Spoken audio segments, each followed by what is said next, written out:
Hi, my name is Grant Pearce and I'm a member of the Strathbogie Golf Club and a member of the committee for the 90th birthday celebrations that we're having this month. It gives me great pleasure to be here to introduce this wonderful club that we have and these fantastic surroundings.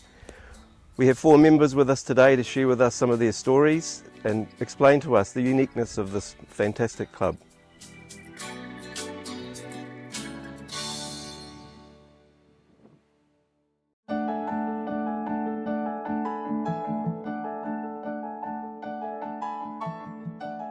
Well, my father and mother were both members of the club, and we came up here in 1934 from South Melbourne, and after a couple of years they joined the club, and I started playing when I was 8.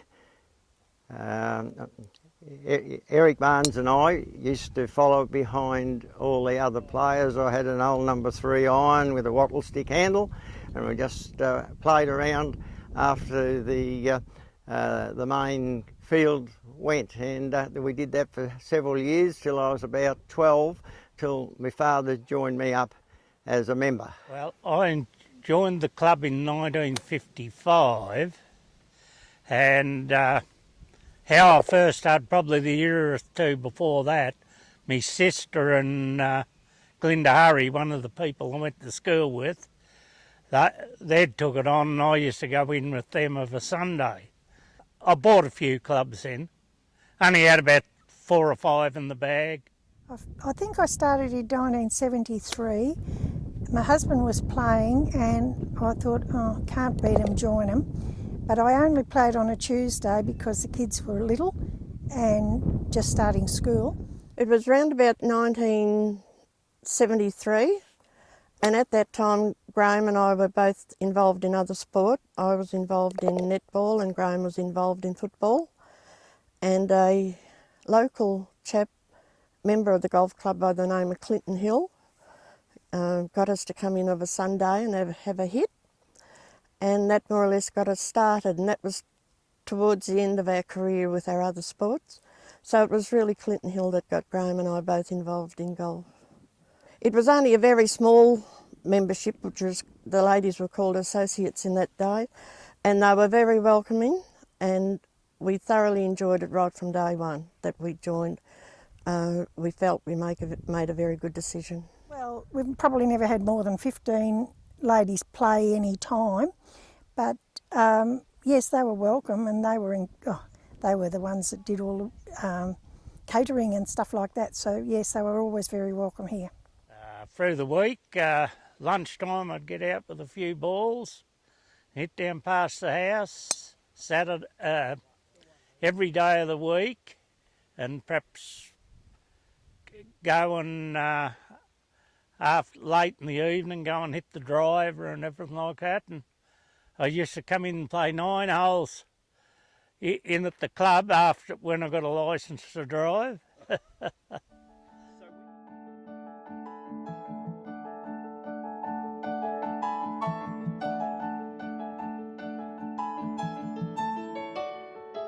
It was hard going over there. We used to have sheep in there to control the grass, and we had wires with little short posts around the sands with one wire to try and keep the sheep off the sands. Otherwise, you'd come in of a Saturday and the sheep would camp on the sands and wasn't very pleasant. But yeah, we just still enjoyed it, and that's what we did. When I first started, there was no greens. On the old course, there was only sands, and there was only sands here for quite a while too. But the sands were, instead of greens, you played on sand. You used to have to rake them with a rake about a bit bigger than a garden rake, and around the sand on the old course, around the sands, there was little fences about, I suppose, 18 inches high to stop the sheep coming onto the sands, because there was no mowing those days. The sheep were the lawn mowers.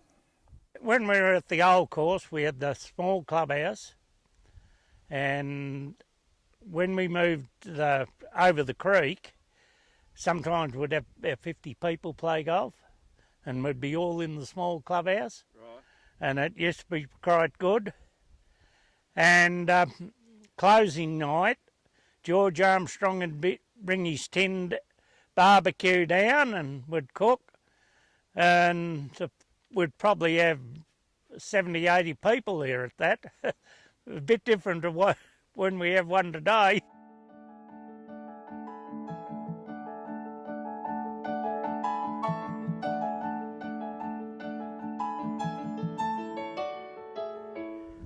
The problem was that the owners of what we call Simpson's Paddock, there was a little bit of controversy there, and they just told us we had to vacate the land by the end of that season.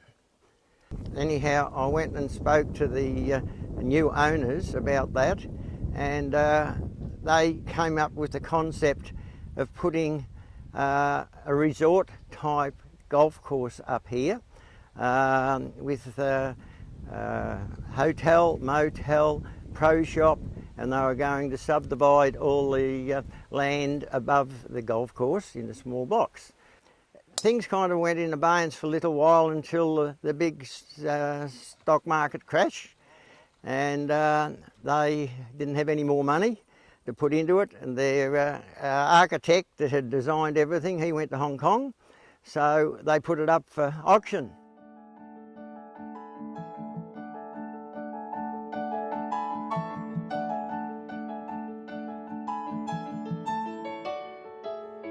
And on the Friday, we were $21,000 short, and we had to find it by Monday.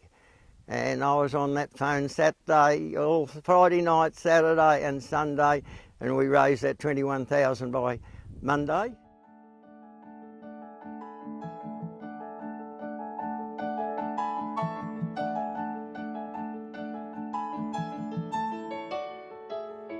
Yes, I went and saw Dick Pendlebury with regards to designing the golf course, and he said that he believed he was past that, but when he saw the land, he just said, if there's ever a piece of land that God so designed to be a golf course, was surely this must have been it.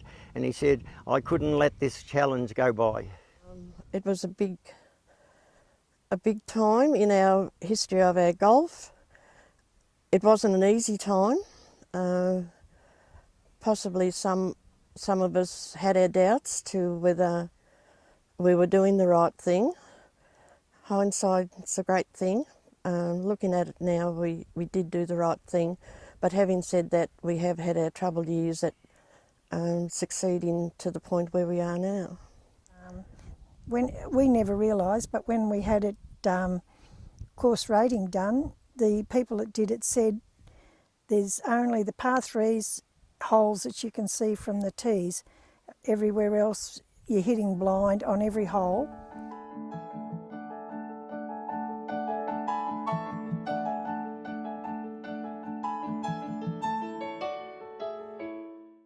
Yeah, well, one of the funniest stories, we were playing golf this Saturday afternoon, and we got to the 10th hole, and a Mercedes car goes down the road.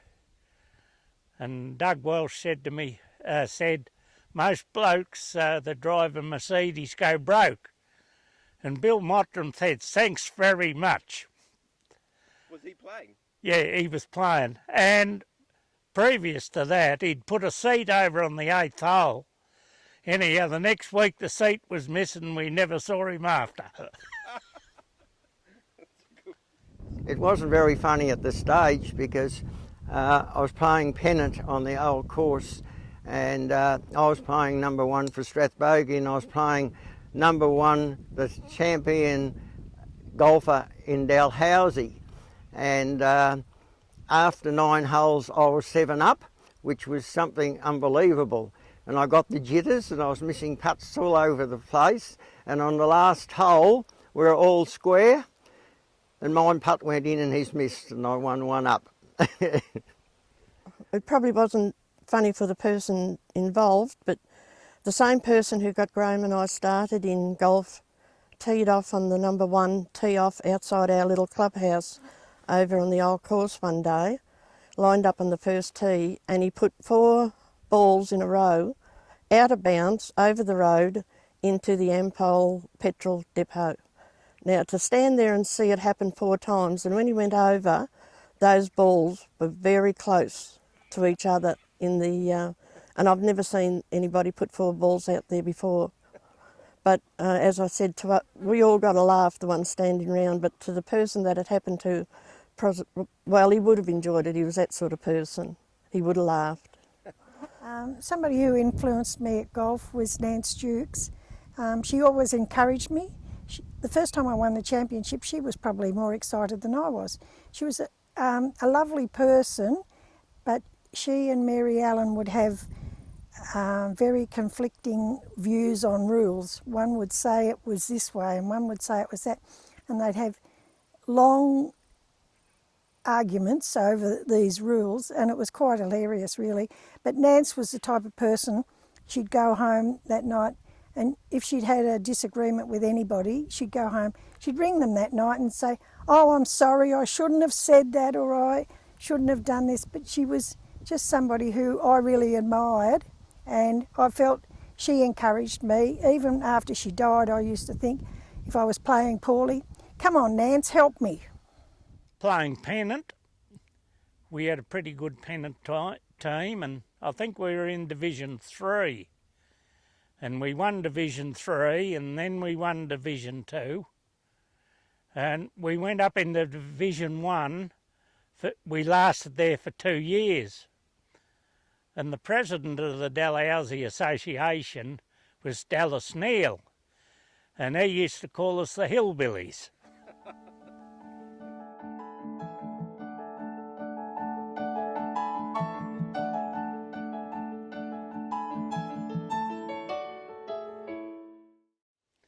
Matter of fact, on this hole what we're standing on today, the 6th, me mate got 5 for 4 here. Yeah. And on the 7th I got 3 for 4, and then I canned out on the 8th and got another 4 points. We started yelling, and a couple of blokes coming down the 7th were looking and saw it go in the hole. I've been fortunate to have 2 holes in one grand. Probably the only decent thing I've done in golf, I guess. Probably just another shot in golf, but it's one that you don't do every day of your life, so thoroughly enjoyed it, yeah. A highlight of my golf, probably got 3. The first time I ever won the championship, that really was something I was very proud of. And then a couple of years ago, to have my grandson and myself win the championship in the 1 year, I guess there's not many clubs, I do know of one, but there's not many clubs that have that event happen in a lifetime. And that was something that I was proud of, and very proud of winning the pennant the year we won that.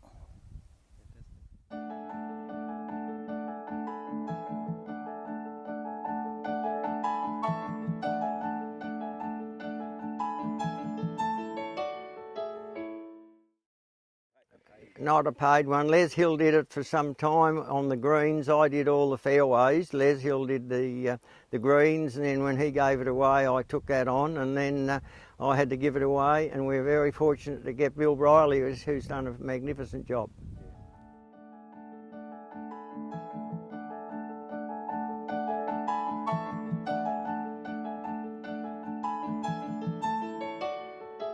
We had up to 80 players of a Saturday, and I think we are, to keep the course in good condition that it's in now, that's what gets people to come.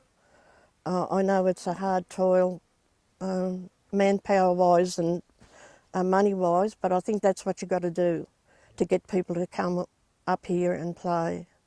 They won't just come to a second-rate course. As far as the people here, everybody tries to do their best for the club, which I think helps to keep it together. Well, I'd like to hope that the club keeps going. I guess it's either something that you've got to pay a lot more money to be a member, to have the facility, or just hope that the locals do keep it going and do a lot of working bees and stuff to keep it going. Numbers participating, and this is the problem in all sports, not only golf, like cricket and cricket, tennis, bowls, golf. The population in the country is getting less and less. The younger people are all going away, so we haven't got the replacement players, and this is a big problem in all sports. It's only in the last couple of years we had trouble fielding our side through various reasons, probably age-wise and lack of numbers. You've got to, even if it's not a club, even a district needs that. You have your older ones set in their ways to think this is how things should be done or that, but you've always got to have new ones come in. They're the ones that bring in new ideas. I'm not always saying that the older ones or the new ones, their ideas are always right, but they've got to be prepared to meet halfway, and if you can do that, you can't help but succeed. Years ago we had a very strong sporting community up here, very talented sports people which continued on down through the years with their children. We had football clubs, we had cricket clubs, we had tennis clubs, we had softball, but the only surviving outdoor club that is going now is the golf club. And that's why it's so very important for us to try and hang on and keep this going. We don't want to lose that.